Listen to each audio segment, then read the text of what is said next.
اسی طرح عمل سنت کے مطابق ہے لیکن نیت صحیح نہیں ہے. آپ کا مقصد ہے کہ لوگ ہمیں دیکھیں, ہماری رپورٹ چھپے, تاریخ میں ہمارا نام درج ہو جائے, لوگوں میں تعریف ہو, شہرت حاصل ہو, یا ہماری اس نیکی کے بدلے میں لوگ ہماری مدد کریں, ہم کو مال و دولت سے نوازیں.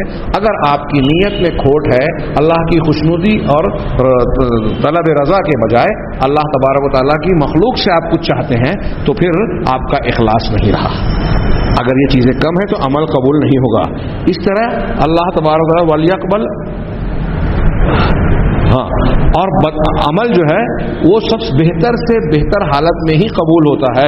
لہذا ضروری ہے, یعنی انسان جو نیکی کر رہا ہے اس کی بہتر سے بہتر حالت ہونی چاہیے. لہذا اس عمل کے ساتھ میں اللہ کے لیے خشوع خضوع ہو, اللہ تعالیٰ کی طرف عنابت و توجہ ہو. اسی طرح اور بھی دوسرے امور کا ہونا ضروری ہے. وہ امر آخر ایک دوسری بات یہ کہہ رہے ہیں کہ عمل کے قبول ہونے کے لیے ایک طرف تو یہ ہے, دوسری بات کیا ہے کہ کیا انسان کو اگر, چلیے تھوڑی دیر کے لیے مان بھی لیں کہ ایک انسان کو یہ یقین ہو گیا کہ میرا عمل قبول ہو گیا, میرا عمل قبول ہو گیا, تو کیا قبولیت عمل کے بعد وہ اس بات کی گارنٹی دے سکتا ہے کہ اس سے کوئی ایسی چیز سرزد نہیں ہوگی جس سے اس کا وہ عمل برباد نہیں ہوگا؟ ثبوت عمل والا معاملہ, کسی ایسی معصیت اور گناہ کی وجہ سے جس کا وہ ارتکاب کر رہا ہے. ایک انسان نیکیاں کرتا ہے, نیکیاں کرنے کے بعد اس سے کوئی ایسا گناہ سرزد ہو جا رہا ہے جس سے اس کی نیکی صاف ہو جا رہی ہے. آج تو ہم دیکھتے ہیں کہ لوگ شرک اکبر تک کر لیتے ہیں. ایک آدمی نے مثال کے طور پہ 100 سال صرف نماز پڑھی, کوئی دوسرا کام ہی نہیں کیا, 100 سال کے بعد اس نے اللہ کے ساتھ شرک اکبر کر لیا, تو اس کی 100 سال کی نماز ایک لمحے میں اڑ جائے گی. یہ قرآن حدیث سے کوئی ایسا ثابت شدہ مسئلہ ہے جس میں میں سمجھتا ہوں کہ کوئی صاحب علم اختلاف کرنے کی مجال ہی نہیں رکھتا. یہ میں ایک موٹی سی مثال دے رہا ہوں. ایسی بہت ساری چیزیں ہیں کہ جس طرح ہم نے یہ جانا کہ نیکیاں برائیوں کو ختم کرتی ہے, اسی طرح کئی شکلوں میں کیا ہے, برائیاں نیکیوں کو کھا جاتی ہیں. حسد, جلن اور نہ جانے کیا کیا ایسی چیزیں ہیں جو انسان کی برائیوں کو ختم کر دیتی ہے, کھا لیتی ہیں. اور کچھ ایسے بھی لوگ ہوں گے جن کی نیکیاں قیامت کے دن کھا لی جائے گی, ہے نا, مفلس والی حدیث کہ قیامت کے دن نیکیاں لے کے آئے گا لیکن لوگوں کا حق مارا ہوگا, ظلم کیا ہوگا, گالی گلوچ کیا ہوگا. ہر حقدار آئے گا اور اپنے حق کے بدلے میں اس سے نیکیاں لیتا جائے گا یہاں تک کہ اس کے نامہ اعمال سے نیکیاں ختم ہو جائے گی, حقدار باقی ہوں گے, ان کے نامہ اعمال سے گناہ حق کے عوض میں دی جائے گی اور بالآخر یہ جہنم رسید ہو جائے گا. تو کیا ایک آدمی کو اگر یہ معلوم بھی ہو جائے کہ میرا عمل قبول ہو گیا, تو کیا وہ اس بات کو پر مطمئن یا گارنٹی دے سکتا ہے کہ کسی گناہ کے کرنے کی وجہ سے اس کی برائی جو ہے اس کے وہ عمل برباد نہیں ہو جائے گا؟ وَقَلَّ أَن يَخْطُرَ هَذَا عَلَى ذَهْنِ الْعَامِلِ, ایسا بہت کم ہو سکتا ہے ہوگا کہ کسی عمل کرنے والے صالح بندے کے دماغ میں یہ خطرہ اور یہ اندیشہ نہ آتا ہو, جیسا کہ علامہ ابن قیم رحمہ اللہ نے بیان کیا اور علامہ امام احمد کا بھی ایک قول نقل کیا. میں اسے چھوڑتا ہوں. تیسری چیز جس کی سبب سے جو ہے وہ استثناء کرنا کہ میں مومن ہوں انشاءاللہ, یہ کہنا جائز ہے. یعنی یہ دوسرا سبب کیا تھا کہ میں مومن ہوں انشاءاللہ, مطلب میں ایمان تو میں لے آیا, مسلمان تو میں ہوں, لیکن اللہ تعالیٰ کے ہاں میرا ایمان قابل قبول ہے یا نہیں ہے, میں جو نیکیاں کر رہا ہوں وہ کس درجے میں قبول ہو رہی ہے, یہ میں نہیں کہہ سکتا. اس لیے انشاءاللہ کہنا جائز ہوگا اس معنی میں. تیسری وجہ جو جائز کی ہے وہ یہ کہ آدمی اپنے آپ کا تزکیہ اور صفائی کرے. اپنی زبان میں, محاورے کی زبان میں کہتے ہیں نا, منہ میاں مٹھو بننا, اپنے منہ میاں مٹھو بننا, خود اپنی ستائش اور تعریف کرنا. تو کچھ لوگ ایسے ہوتے ہیں کہ اپنے ہی بارے میں کہتے ہیں کہ میں ایسا ہوں, میں ویسا ہوں. تو اب ایک آدمی اگر یہ کہے اکڑ میں دعویٰ کرتے ہوئے, زوم کا اظہار کرتے ہوئے کہ میں مومن ہوں, تو یہ چیز اچھی نہیں ہے. یعنی اپنے آپ میں تکبر اور شیخی بگھارتے ہوئے کہنا. تو تزکیے سے, اپنی ذات کی صفائی, اپنے ذات کے بارے میں دعویٰ کرنے کے سے دور ہوتے ہوئے, اس سے بچتے ہوئے, کیونکہ ایک شخص جب یہ کہتا ہے کہ انا مؤمن, کہ میں تو مسلمان ہوں, تو اس میں اس کی اپنی ذات کا تزکیہ ہے. کیوں کہ جب وہ کہہ رہا ہے کہ میں مومن ہوں تو مومن ہونے کے ساتھ بہت ساری چیزوں کا وہ دعویٰ کر رہا ہے, کیونکہ اپنے بارے میں وہ یہ کہہ رہا ہے کہ جب مومن ہوں تو میں متقی پرہیزگار ہوں, میں نیک ہوں, میں صالح ہوں, میں محسن ہوں, میں جنتی ہوں, ہاں, اور جنت کا حقدار ہوں. اس قسم کا معنی اور مفہوم اگر ہو اور بیان کر رہا ہے تو گویا وہ اپنے آپ کی تعریف کر رہا ہے, تزکیہ کر رہا ہے.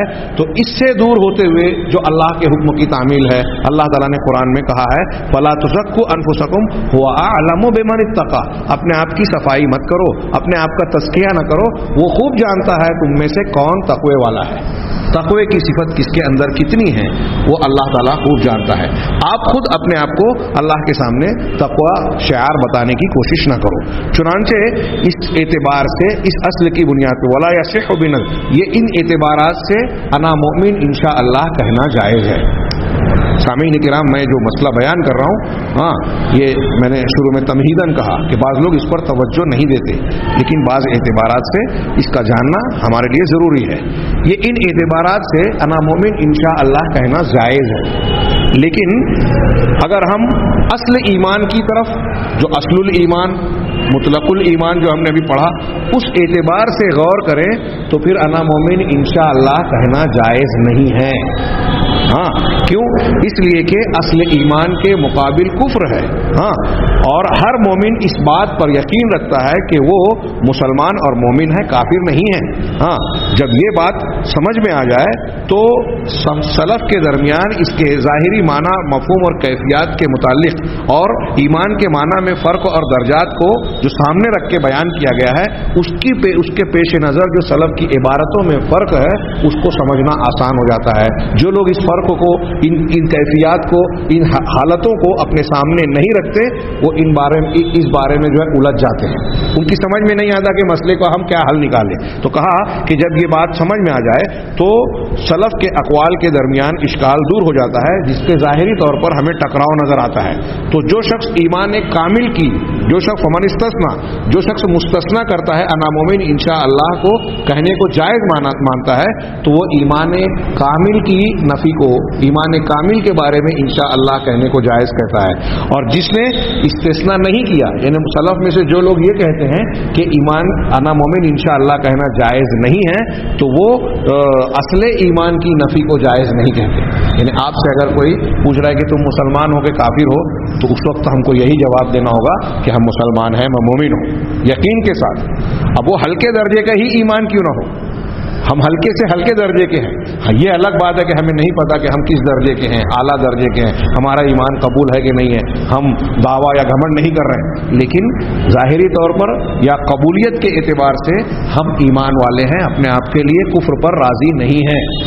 یہ بہت اچھی طریقے سے سمجھے, کیونکہ اسی ایمان کے دعوے کی بنیاد پر تو پھر آپ سے ایک مسلمان لڑکی کی شادی ہو سکتی ہے, آپ کی گواہی قبول ہوگی, آپ کو لائق شہادت مانا جائے گا, اور ظاہری احکامات کو جاری کرنے کے لیے آپ کا ہمارا مسلمان ہونا ضروری ہے, تبھی تو باہمی تعلقات ہوں گے.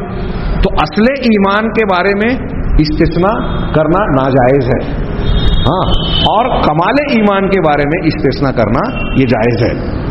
چنانچہ انہوں نے کہا, امام بیہقی رحمہ اللہ نے, دو روایتیں میں بات کو سمیٹ رہا ہوں, امام بیہقی رحمہ اللہ نے ایک آدمی نے روایت کیا ہے کہ ایک آدمی نے حسن بصری رحمہ اللہ سے سوال کیا کہ امؤمن انت, بہت ہی غور سے سنیے, حضرت امام حسن بصری تابعی, مشہور تابعی, بہت سارے صحابہ کے شاگرد, ان سے پوچھا کہ کیا آپ مومن ہیں؟ تو انہوں نے جواب دیا کہ اما انا فاؤمن باللہ وملائکتہ وبکتبہ وبرسلہ وبالبعث بعد الموت وبالقدر خیرہ وشرہ. دیکھیے کتنا پیارا جواب دیا ہے امام حسن بصری نے کہ رہا میں ایمان رکھتا ہوں اللہ پر, اس کے فرشتوں پر, اس کی کتابوں پر, اس کے رسولوں پر, اور موت کے بعد دوبارہ اٹھائے جانے پر, اور بھلی اور بری تقدیر پر. ہاں, ان پر میں ایمان رکھتا ہوں. اتنا کہنے کے بعد وہ کہتے ہیں اما صفت التی ذکرہا, لیکن اللہ عز و جل نے وہ جو صفت بیان کی ہے کہ انما المؤمنون الذین اذا ذکر اللہ وجلت قلوبہم، کہ مومن تو بس وہی ہیں کہ جب اللہ کا ذکر کیا جاتا ہے تو ان کا دل لرز اٹھتا ہے، آیتیں پڑھی جاتی ہے تو ان کا ایمان بڑھ جاتا ہے اور اپنے رب پر بھروسہ کرتے ہیں. یہ جو اللہ نے کہا، ہاں اور امام حسن نے اور بھی آیتیں پڑھی یہاں تک کہ اولئک هم المؤمنون حقا. اسی آیت کے بعد میں آخر میں اللہ تعالیٰ نے کہا کہ یہی لوگ بالکل پکے سچے مسلمان ہیں. لہم درجات عند ربہم ومغفرۃ ورزق کریم، ان کے لیے اپنے پروردگار کے پاس اعلیٰ درجات ہیں اور بخشش و مغفرت ہے اور رزق کریم ہے، عزت والا رزق ہے. یہ جو اللہ تعالیٰ نے صفات بیان کی ہے، فلا ادری انا منہم اولا، تو حسن بصری نے کہا کہ مجھے یہ نہیں معلوم کہ ان لوگوں میں سے میں ہوں کہ نہیں ہوں. کتنی پیاری بات، دونوں باتیں آ گئی جو ہم نے تفصیل پڑھی نا.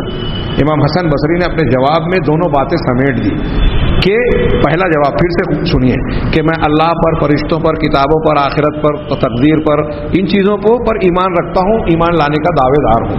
لیکن اللہ تعالیٰ نے اہل ایمان کی جو خوبیاں، اعلیٰ درجات اور ان کے انعامات کا ذکر کیا ہے، مجھے یہ نہیں پتا کہ میں ان لوگوں میں ہوں کہ نہیں ہوں. تو اصل ایمان کا اظہار بھی آ گیا اور کمال ایمان کا کے تعلق سے استثناء بھی آ گیا. ابو عبید القاسم بن سلام کہتے ہیں کہ اسی لیے امام سفیان اور ان کے موافقین ایمان کے اندر استثناء کو اختیار کرتے تھے. وَإِنَّمَا كَرَاهَتُهُمْ عِندَنَا، اور ان کی نزدیک جو ہے کراہت کا پہلو جو تھا کہ انشاءاللہ کہنا ناپسندیدہ اس وقت ہوگا کہ جب ایمان کی شہادت کو ثابت کیا جائے، اس خوف سے جو ہم نے پیچھے بیان کیا باب اول میں کہ کوئی آدمی اپنا تزکیہ کرتے ہوئے یا اللہ تبارک و تعالیٰ کے پاس اپنے اعلیٰ درجے اور کمال کو ظاہر کرنے کے لیے اگر کہتا ہے تو اس بنیاد پر ناپسندیدہ ہے انشاءاللہ کہنا. اس بنیاد پر انشاءاللہ کہنا بہتر ہے، ضروری ہے. رہا دنیا کے احکام کے اعتبار سے ظاہر میں اپنے آپ کو مسلمان کہنا، تو کہا کہ اسی کی بنیاد پر تو وہ اہل ملت مومنین کہلانے کے حقدار ہوتے ہیں. اسی کی بنیاد پر ان کی مسلمانوں سے ایک دوسرے سے دوستی اور ولایت ہوتی ہے. ان کا ذبیحہ حلال ہوگا. اگر آپ کہیں گے میں مسلمان نہیں ہوں تو آپ کا ذبیحہ نہیں کھا سکتے، آپ کو کافر مانا جائے گا. تو ان کا ذبیحہ حلال ہوگا.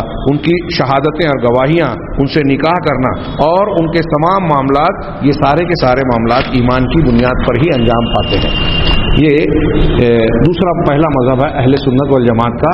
دوسرا مذہب ہے کلابیہ اور اشاعرہ کا.